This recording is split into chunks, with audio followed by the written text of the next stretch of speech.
to your own learning platform Vedika Commerce classes Eco on the go. Today we are going to calculate quartile deviation with discrete series. Last class के अंदर हमने quartile deviation किया था जो dispersion का part होता है, लेकिन इंडिविजुअल सीरीज के अंदर किया था।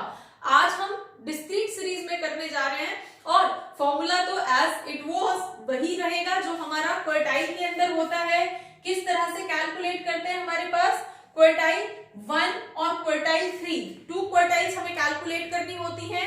क्वार्टाइल 1 का फॉर्मूला क्या रहेगा, n+1 डिवाइडेड बाय 4 से क्यों डिवाइड किया, क्योंकि क्वार्टर जो है 1/4 होता है। ठीक है, देन नेक्स्ट अगर हमें Q3 निकालना होता है तो हमारे पास क्या होता है, यही जो हमारी वैल्यू क्वार्टर 1 की आई थी उसी को 3 से मल्टीप्लाई कर देते हैं, वो थर्ड क्वार्टर निकल के आ जाता है। ठीक है, तो हम पहले Q1 और Q3 निकाल लेते हैं, लेकिन हमारे पास सीरीज कौन सी है, डिस्क्रीट, और डिस्क्रीट के अंदर हमें क्या दे रखी है, फ्रीक्वेंसी। ये हमारी XC और हमारी फ्रीक्वेंसी दी गई है, और जहां हमें फ्रीक्वेंसी दी गई होती है वहां हमें क्यूमुलेटिव फ्रीक्वेंसी भी निकालनी पड़ती है।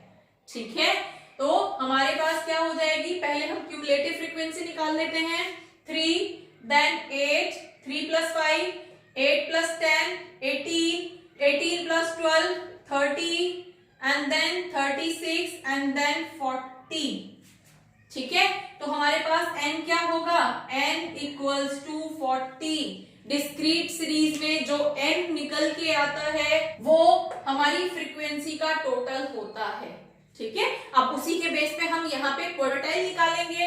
अब हमारे पास Q1 क्या होगा, n हमारा 40 है, 40 + 1 डिवाइडेड बाय 4, तो हमारे पास यहाँ पे क्या आ जाएगा, डिवाइडेड बाय 4th आइटम, तो हमारे पास यहाँ पे क्या आएगा, 10.2 5th आइटम।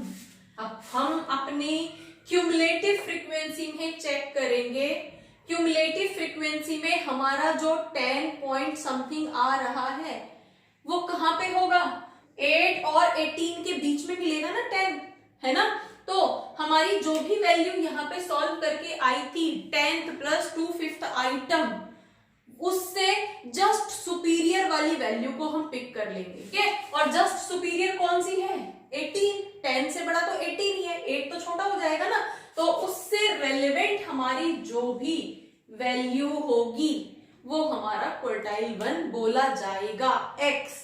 ठीक है, फ्रीक्वेंसी नहीं लेंगे हम, 10 को नहीं मानेंगे, इससे रेलेवेंट हमारी जो x की वैल्यू दी गई होगी मार्क्स, वो हमारी क्वार्टाइल 1 बोली जाएगी।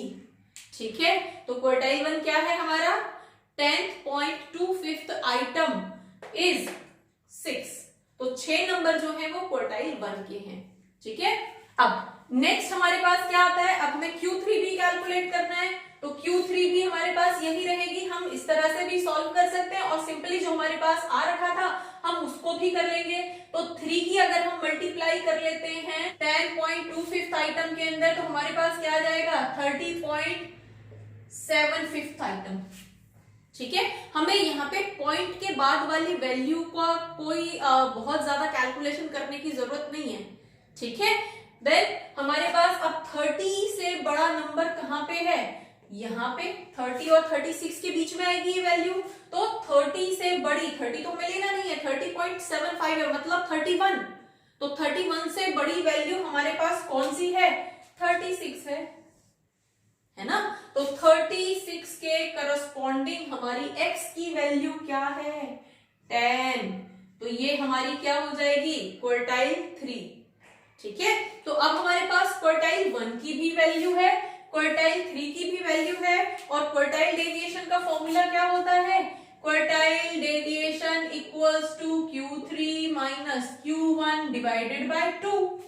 ठीक है, तो हमारे पास क्वार्टाइल डेविएशन कितना था, 10, Q3 की वैल्यू 10 है, Q1 की वैल्यू 6 है, डिवाइडेड बाय 2 हमारे पास 2 आ जाएगी क्वार्टाइल डेविएशन, है ना।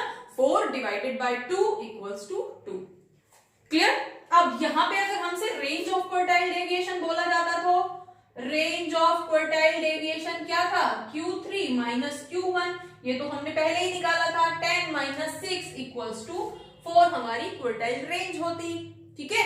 अब अगर हमसे बोला जाता है कोफिशिएंट ऑफ क्वार्टाइल डेविएशन, तो हम कैसे निकालते हैं? Coefficient of quartile deviation equals to Q3 minus Q1 divided by Q3 plus Q1, ठीक है। तो हमारे पास वैल्यू क्या आ जाएगी? 10 माइनस 6 डिवाइडेड बाय 10 प्लस 6, तो हमारे पास क्या आ जाएगा? 4 डिवाइडेड बाय 16, डन। मतलब 1/4, और 1/4 का मतलब क्या हो जाएगा? 0.25 हमारी कोफिशिएंट ऑफ क्वार्टाइल डेविएशन निकल के आ जाएगा, ठीक है। तो ऐसे हम क्वार्टाइल डेविएशन कैलकुलेट करते हैं डिस्क्रीट सीरीज के अंदर, और डिस्क्रीट सीरीज में मेनली हमारा जो n है वो मैटर करता है। हमारे पास इंडिविजुअल सीरीज के लिए n हमारा क्या था? काउंटिंग, जितने डिजिट्स हमारे पास दी गई थी वो n था, लाइक 8 वैल्यूज दी गई है तो 8 हमारा n था। और यहाँ पे n क्या होता है? फ्रीक्वेंसी का टोटल। और जहां पे हमें th वाली वैल्यू निकालनी होती है, सबसे पहले तो अगर हमारा क्वेश्चन प्रॉपर अरेंज्ड वे में नहीं दे रखा है तो हमें पहले किसी भी एक असेंडिंग या डिसेंडिंग ऑर्डर में कन्वर्ट करना होता है। अगर इंडिविजुअल सीरीज है तो, अगर हमारी डिस्क्रीट सीरीज है तो वो हमारा ऑलरेडी अरेंज होता है, उसको कन्वर्ट करने की या अरेंज करने की जरूरत हमें नहीं पड़ती, ठीक है। कॉन्टिन्यूअस सीरीज को भी अरेंज करने की जरूरत नहीं पड़ती, वो ऑलरेडी गिवन होता है, ठीक है। वो ऑलरेडी अरेंज होता है, डिस्क्रीट भी और कॉन्टिन्यूअस भी, ठीक है। सिर्फ इंडिविजुअल को अरेंज करना पड़ता है।